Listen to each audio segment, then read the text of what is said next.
And welcome everybody.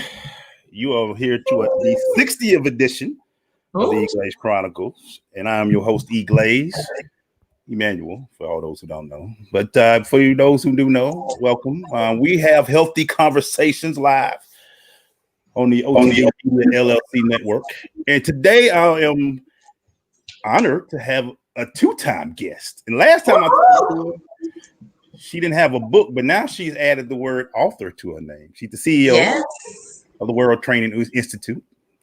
And now she's author of WWBD. We'll break down what that means in a minute.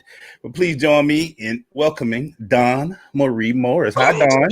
Hi, how are you, Mr. Glaze? It's so good to see you today. Welcome. I am great. We are almost end of August. You know, August is my favorite month because of my birthday and all that other stuff. Happy birthday! Yeah, you know, it's that time, but we get to the end, and it's also the birthday of a very famous guy that you wrote a book about, not about, but principles about. Yes, exactly. We're going to talk about that. But before we get into that, Dawn, let me ask you this. If I'm not mistaken, and correct me, you went to what they call the real HU, if I'm not mistaken. The real HU, yes. What are your thoughts about your fellow Howard alumnus, Kamala Harris, becoming the pick for Joe Biden for Vice President of the United States, his running mate? You hit me with the big one right out the gate. Represent Joe Biden. Represent Joe Biden. And at Howard, we are family. Yes. So when she steps up, she is my Howard sister, and I am rooting for her all the way to November, the 3rd and beyond, because I know she and Joe Biden are going to get that thing done. I'm so proud of the moment. Whenever you hear, I'm sure you know, being from an HBCU as well, Morris Brown, that whenever you hear a fellow alum in any role of prominence, it makes your chest stand higher, and it strengthens you, because you know we're all better together. So I'm very proud of this moment in our history, because she is a Howard alum, and because of course, you know, she's an African American woman, and as Maya Angelou says, she comes as one, but she stands as 10,000. Stands as 10,000. I mean, that just, you know, being HBCU, like you said, and what just shows some of the things that can be done. And that, you know, we can and can accomplish so much, and it just feels great to be able to see her up there. But I just say, you know, shout out to all the DC, and I know you was from there. I want to bring it up to see that smile on your face, because I know absolutely. Like, I got so many texts from friends from Howard, like, you see that, don't you? I said, I see it, man. We see all proud. You see that? Representing, yes. So, Dawn, before we get into the book, I want to talk about how's the world training going, and how's it going. You've done a couple of things since we talked. You authored a book. You also have a show now, which you have to talk about, that's been doing well. I've been on it, so I have to give you, props for being on it. Talk about your show that you do every Tuesday. For those who don't know, go ahead and pull up there right now. Let them know about it.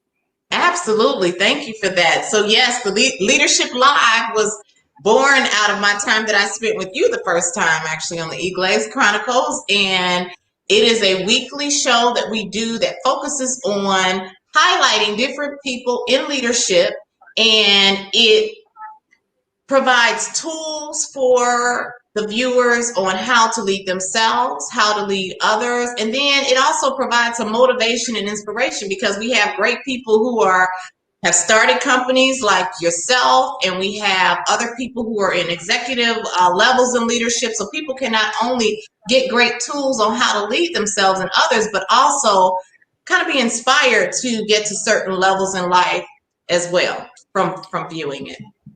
Which brings me to my question. What does leadership mean to you? What does that mean for you and to you? Well, so by definition, leadership speaks to influence. And for me, influence means putting yourself in a position where your behaviors are impacting other people.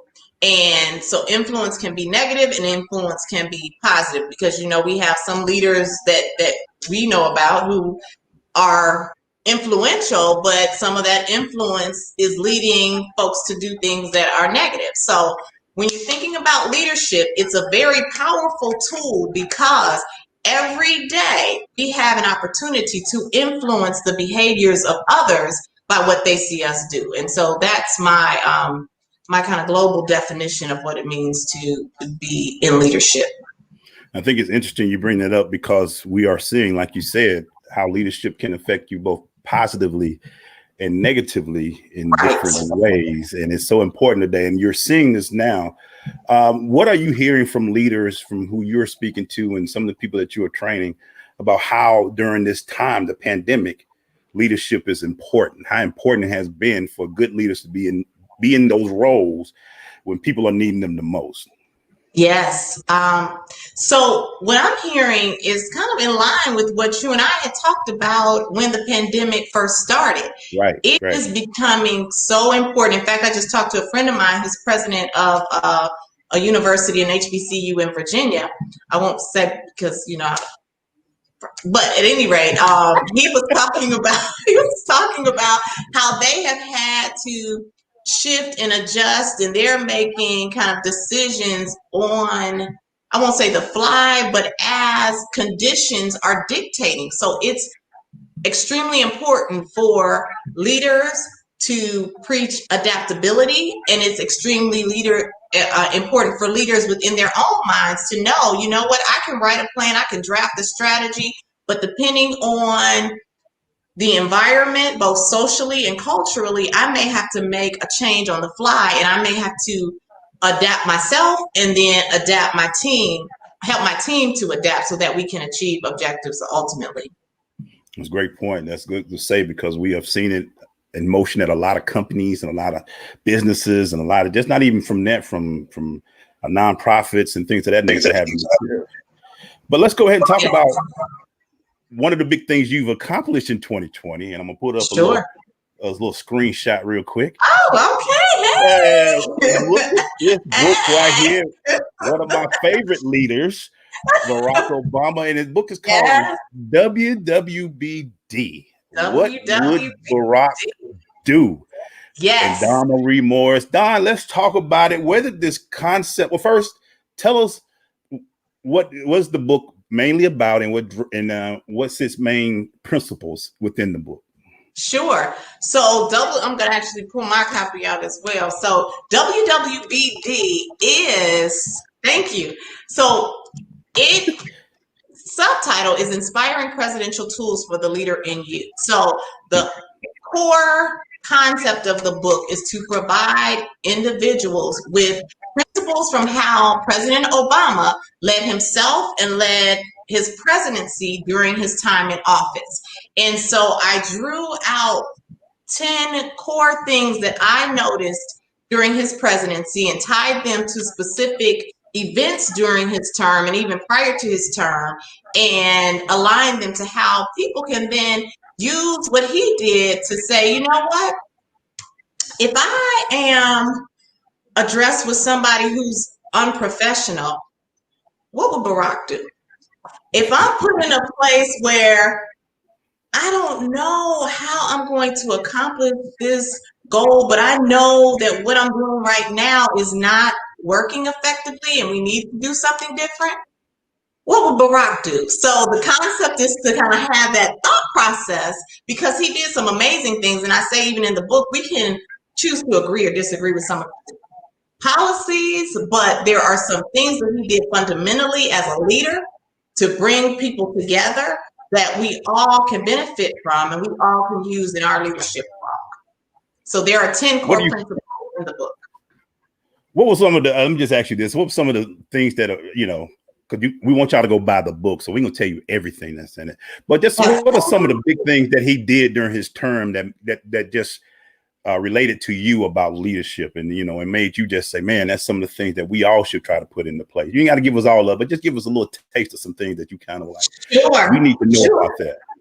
Sure. So one of them is based on the t-shirt, and this was the initial thought process in my head. when I decided to draft the book, Doing a Barack. So chapter 2, which is why there's a 2 right here, is called Doing a Barack. And the reason that I named it that is because in that chapter, it speaks to how when he had the responsibility of carrying out the execution of Osama bin Laden, nobody in the United States knew it was going down. So he was at the Correspondence Center, and he was just, talking very lightly and about how people were talking about his birth thing. And I don't know if you remember Donald Trump, Mr. Trump, yeah. President Trump was there, right? And so he was just in a nice, light, jovial mood. Well, shortly thereafter, and I thought it was the same day, but after my reading, it looks like it was a couple days later, he announced that Osama bin Laden had been executed. And it was such a moment in our history because it was like, oh my goodness, nobody even knew that this was going down. So in the book, it's called Doing a Barack because I said sometimes in life we have to do a Barack. We have to make a move and talk about it later. And so that's one of the chapters about like, hey, you know what? Who are your team of people? Because sometimes you might do it alone. Sometimes you might do it with just a few people. But who are your core people? If you want to consider some people before you make a decision, who would be on your team? Right. And you sit down and in the book, in addition to WWBD, I have WWYD. So after the chapter, you write down your accountability for how you would live out whatever is in that chapter. So it's like, who are your 5 people who you would choose to be on your core constituency team if you had to make a tough decision? So that's one of them. And then another one is called Smile and Light Up Everything. So in that chapter, I speak to how he may not have had a physical smile all the time, but his soul smiled. And so I speak to how when the people were murdered in the church in South Carolina, how he sang Amazing Grace and his soul smiled. How when the people were killed at the Sandy Hook Elementary School, he shed a tear and he said, every time I think about those kids, it gets me mad. And so you could feel his emotion, even though he had the job of doing certain things practically to keep America safe and to try to handle that business in the moment, his soul still smiles. So that's what we have to do as leaders. People should feel that we are all a part of the team, and that's how our souls can smile and light up everything. So those are 2 of the chapters in the book. So that's 2 of them. That's reason enough. And I think that's interesting you brought up. The book not only allows you to read in the principles, also you can work on creating principles within each chapter.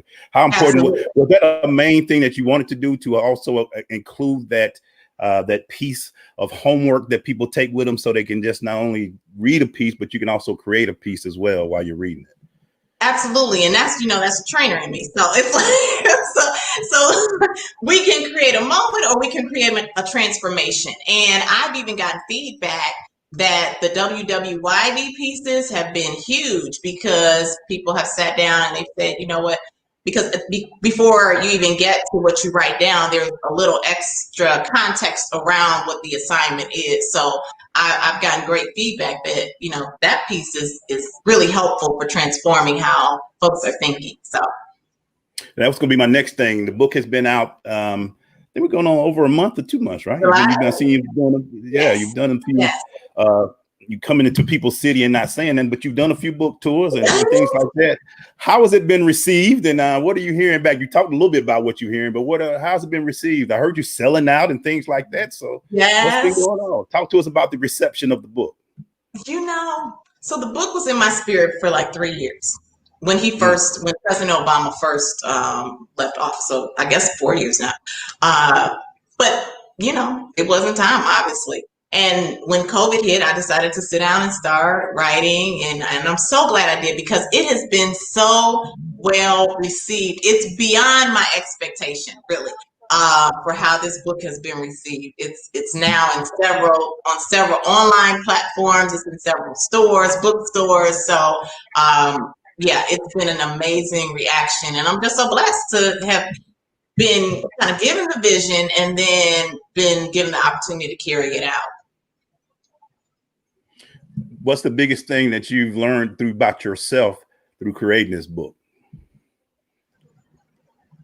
It's like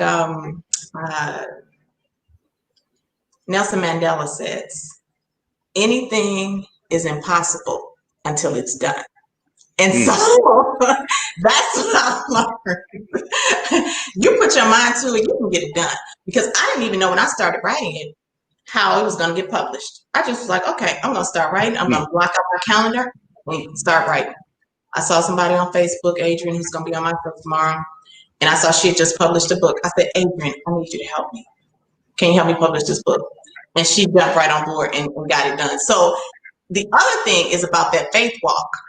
Because faith is truly the substance of things not seen. I did not know how it was going to happen, but I kept walking and God provided the way. The biggest thing that's I think a lot of people sometimes need to do that, just doing and not overthinking. And so that's a big thing about it. When you first saw the book and it finally was in your hand, describe that feeling. When I hear people do their first one, you can hear people do, when they do multiple, but the first one and you see it and your name's on it and your everything's in print and all that. Talk about that feeling in that moment for you. So the first time I saw the interior, it was tears. I was like, I cannot believe this is actually going to happen. And that's the first moment because, I wrote it in Word and everything, and you send it to an interior person so that they can start structuring it. So when I first got that, I was like, this is actually going to happen. And then when I got my first delivery of all my books, it was just another moment of, yeah, Jesus, okay, we can do this. And then I'm going to tell you another moment of just excitement was when I got my first orders online. And I was like, okay, this can work. So yes, it's been an amazing experience, and I encourage anybody to do it. And then once you publish, it's in the what's that, Library of Congress, which I didn't. That part was an added bonus. So it's like, okay. And really, I didn't know that. So when you publish, you go in and oh wow, okay. That's right. Yes, get to writing, Blaze. I think I got my title up there, so I'm working on my book. So, you do, yeah. So it's gonna be in the works. When your son and your family saw it, what were the thoughts and when the family and all those? We all proud of you, but what was the feedback from family? Yes, what's interesting? So your mother-in-law. What's funny is, family is different. So she got it and she was happy when I went to Chicago recently, I said, Aunt Jackie, have you started reading yet? She said, yeah, I started a little bit, She's like, you're capable. And I'm like, that's the best you got. You're capable. All right. Oh, man. My son, though, he and his girlfriend, they both have it. And they were reading it together. And he was like, Mom, I just love the book. And I love how he said it got better even as he was going deeper into the book. And he said he's been using it in his new position as a site coordinator. So, it's blessed him as well. And then the other beautiful thing is, like, in the front, I have a dedication to, my family, including him in there. So, he said he got a little emotional when he read the dedication piece. So I was glad to be able to, put something for life in writing for him. So. Let me ask you this, Don, because I think people don't know. You do some Zumba. You got your own organization, the World. I want to make sure I say the World Class Training Institute. If I say that World Class Training Institute. Yes. You're an author now. You're a show host. You host a show every Tuesday, and we all are getting. We're not as young as we used to, but we're doing more. Talk about that joy and that feeling of being able to still create and build as we grow older and wiser. I say, but it seems like the older and wiser we get, the more we create. And how much has that meant for you to be able to continue to create and build on what you've been doing for life, for your life? That's an important point that you raised. Yes, because I tell people, I feel like I'm just getting started. You know what I mean? Yeah. I'm figuring this thing out. It took a moment, but I'm Yeah. figuring this thing out. Yeah. And so it is a great place to be able to take all of the tools that have been poured into me by others and that I've been able to pour into myself through learning all of these years and be able to now, as I told someone, I said I had to just press the gas and start saying, you know, let's go. Because the other part is we also realize as we mature that we're not going to be here forever. And as we see family that starts leaving this earth, it's like, well, what you going to do? What are you truly going to do with that dash? And so that's kind of the place where I am. It's like, yeah, I want to make the most of this dash, and I got to press the gas to get there. So let's go. Gotta press the gas. Is this one of many books, or just maybe one book? What's your thoughts on that? That's a great question too. So, so I thought about another one that wouldn't necessarily be on leadership, but I have another one in my head. Okay. Because you know my relationship world, so not necessarily about me, but you know, not because I've always gotten it right, but because I've learned a lot. There may be another one coming. Right. Yes. Right. Yeah, but I have to that's all, you know, I hear when people say they write one, they like, I gotta write it. So I got another one in my head. You know what I'm saying? Let me get this one through, but that don't mean I'm stopping. I feel the juices in the flow. Exactly. One more question. The first time you autographed one, how was that? Amazing. I'm sitting down with my red pen and yes, let me write this out. And then the other thing is that's been really great is that people really wanted autographs. They're like, no, I want to wait and get an autograph copy. And I'm like, okay. We oftentimes don't even, you know, we may live and think we're doing things well, but to hear somebody say, you know, I want to celebrate by having your signature in this book means a great deal. So yeah, again, kind of surreal, but great, fantastic. That's awesome. You also, along with the book, I see you, like you said, you got your shirt now. You're creating merchandise around it. Yes. Is it something? Are you trying to build more merchandise around it, or what type of merchandise are you trying to build around the selling of this book? So I may do a couple more, and we do have also anybody who gets the book from my website directly. I'm giving away wristbands that have WWBD on them, red, white, or blue, as a constant reminder. And the red and blue are even COVID friendly wrap. So that's one piece, and I may do one more shirt. This one definitely was designed largely because it was the foundational chapter for the book. So I may do one more, but yeah, just trying to keep it going and delivering as many ways as I can. Well, that's awesome. Go ahead, Dawn. Tell them where can they get the book. It's called the WWBD. What will Barack do? Inspiring Presidential Tools for the Leader in You. Where can they go get this book at, Dawn? Yes. Well, hey, Atlanta. You guys are up first because I just left Atlanta and it's at the Nubian Bookstore in Morrow, Georgia, and it's also at All Things Inspiration Giftique in Mapleton, Georgia. So Atlanta, please show up and get that book. If you can't leave the house, you can also get it though on Amazon.com. You can get it now on BarnesandNoble.com. My Nashville people, we got it right down at the Alkebulan bookstore, right across from Tennessee State University. So make sure you go there if you're in Nashville. And of course, you can always, if you want an autograph copy, get it from me, worldclasstraining.net. Worldclasstraining.net is my site. So you got a lot of options to grab it. Worldclasstraining.net, Barnes and Noble, Amazon. She's got them everywhere, guys. In Atlanta, we got 2 stores. In Nashville, we got a store. Are we doing a tour? Do we have a tour coming? We may have one coming. We're trying to let COVID die down a little bit, so we're doing after COVID, of course. After COVID, in a safe way. Absolutely, yes. We may have that coming as well. Yeah, but it is a great book, and not just because I wrote it. And it's also a full color experience. I have to let people know. So if you're into like the pictures and things like that, we got full color for you. So it's a great. Put that up again. I can show you that. Okay, I will. Hold on, I'll show you. So like we have other.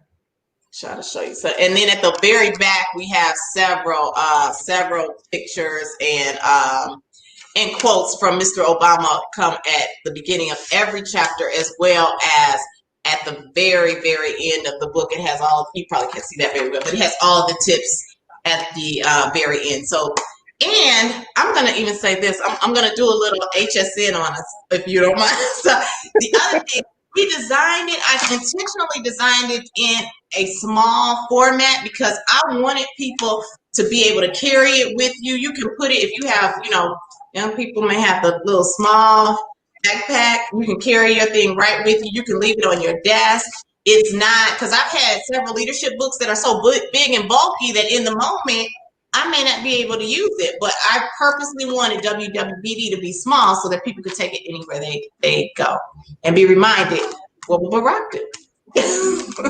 I know this question will come up a lot, but has his people or his group have a chance to read it yet, or have you tried to get it to his camp? I have not, but I have been told to do that by a couple of people. So when you put something in my head, we're going to be working on that. Yeah. I think it'd be pretty awesome for him to see it and give a cosign. That'll take it to another level. To another level. Absolutely. So yes, I am working on that. Definitely. Yes. Again, guys, make sure you support Dawn Marie Morris. Yes. She goes on. What Will Barack Do? Inspiring Presidential Tools for the Leaders in You is very good book. We're family. I haven't got a copy yet, and she drove past my house a couple of times. But we ain't gonna bring up old stuff like that. As the song says, your blessing is on the way. Your blessing is on the way. So, Dawn, thank you. Oh no, go ahead. You go first. Thank you so much. I wanted to test, and also tomorrow, your show, 7 p.m. Let me know about that as well. 7 o'clock tomorrow Eastern, 6 o'clock Central. We have a Leadership Live. It's always on the WCTI on Facebook, World Class Training Institute page. So please join us tomorrow. I have an amazing guest, Adrienne King, who is actually the person who helped me to publish my book. So if you're interested in getting one published, she's going to talk a little bit about that, as well as her coaching business. So yes, thank you for that opportunity to plug. And thank you for allowing me to be here again, Brother Glaze. It's always good to chat with you, and I appreciate your platform because, again, you were my inspiration. So thank you. Thank you. I appreciate that. Show number 60. Dawn has not only created a show the last time I talked to her, she created a book. I got to catch up now. She done I'm still running behind you. Make sure y'all go support it. Amazon, worldclasstraining.net. Yes. Barnes and Noble. You can, now there's some bookstores involved as well. I'm sure you can find out about bookstores on your website, right? Where you can go get it. Yes. Well, the ones in Atlanta have not been updated yet, but they will be. So it's the Nubian bookstore, and All Things Inspiration Giftique. So that will be updated by tomorrow. That should be there as well. Yep. Thank you, Dawn, as always. And thank you all for listening sir. And joining the EGlaze Chronicles again. And make sure, as we always say, continue to optimize your vision. And we'll see y'all again next time. Bye. Thank you, Mr. Glaze. Bye-bye.